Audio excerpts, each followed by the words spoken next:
Vengan, vengan, vengan, vengan. Contemos historias sobre San Gil Región Historia Viva 2. Pero, ¿con quién iniciamos? Empezamos con Pinchote. Empezamos con Marta Luz Cristancho, es una gestora cultural.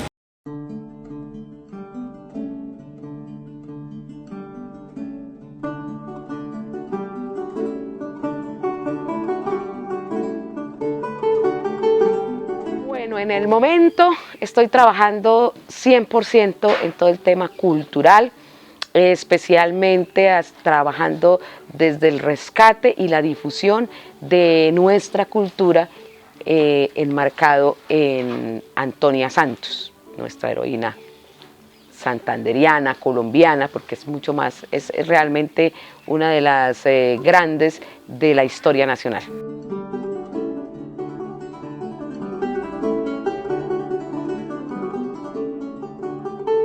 Cuando uno habla de dónde viene todo este tema, todo este amor, en primer lugar por la cultura, por la historia y por el quehacer cultural, viene desde mis propias raíces, desde pequeña y desde un tema casi que familiar, ¿no? Había un señor, un historiador que se llamaba Pascual Moreno Guevara. Bueno, este señor era pinchotano, él era pedagogo y además de pedagogo le fascinaba la historia.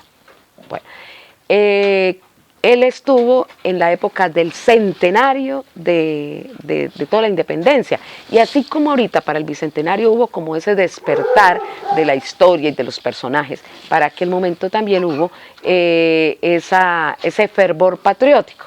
Bueno, entonces empiezan a nombrarse personajes y acciones y anécdotas que antes no estaban en los libros, pero ya para este centenario empiezan a salir muchas anécdotas, muchos personajes, y uno de esos personajes es precisamente Antonia Santos. Entonces, en ese marco, él se propone averiguar como que los datos más exactos de la vida de Antonia Santos, y él es quien, viniendo a los archivos parroquiales, se encuentra con la partida de bautismo de Antonia Santos. Y la encuentra precisamente en los libros de Pinchote. Y es una sobrina de él, la que como que coge las banderas, en primer lugar pues porque apreciaba al tío, pero sobre todo porque como maestra resultó siendo maestra en Cincelada y en Coro Moro, casualmente. Y ¿qué pasa? Que allá cuando ella llega se encuentra con la historia del voz a voz de las anécdotas y de las vivencias de Antonia Santos y de sus logros y de sus trabajos. Años después, ella viene a ser maestra Pinchote, ella también es pinchotana, pero viene a ser maestra Pinchote.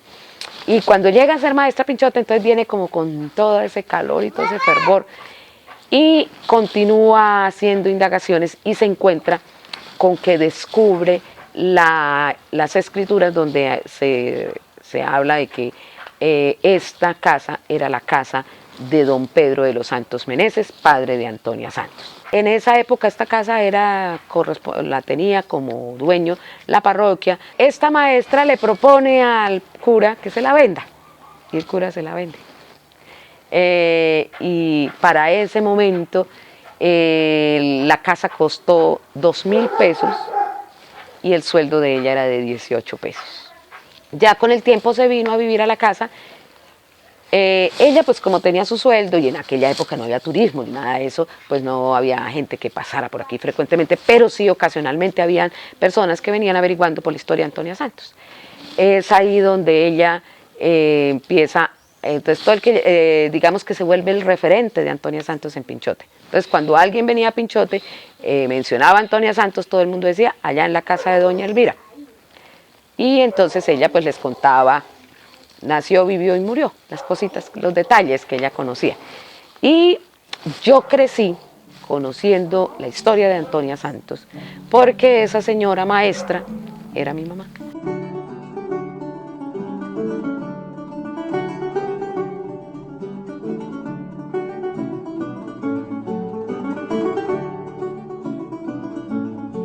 Entonces, y la casa, una casa grande, para mí sola, Bueno, entonces ahí es donde se toman ciertas decisiones y una de esas es convertir la casa inicialmente en hotel. Entonces se le hicieron algunas adaptaciones para que fuera hotel, pero toda la decoración de la casa eran las cosas viejas de mi mamá, ya así lo digo yo. Y empieza a haber un juego muy bonito, porque las personas que venían a hospedarse o turistas que pasaban, siempre utilizaban una palabra básica aquí en Pinchote, en mi casa, cuando veían las cosas, y era mi abuelo o mi abuela. Siempre les recordaban, entonces, ay, esa máquina de coser como la que había donde mi abuela. Ay, la piedra de moler, ay, de esas había donde mi abuelita.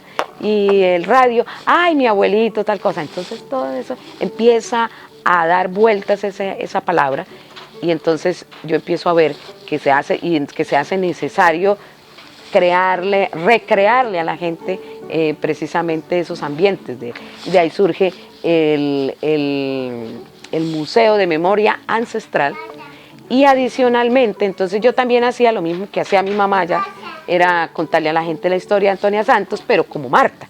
Entonces Marta empieza, entonces digamos que el primer contacto directo es empezar a contarles, que Marta les cuente a la gente, ¿sí?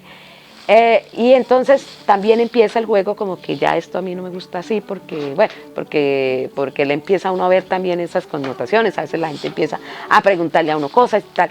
Entonces fue donde decido que va a haber un personaje que les va a contar la historia a la gente, y ese personaje se llama Antonia Santos. ¡Libertad!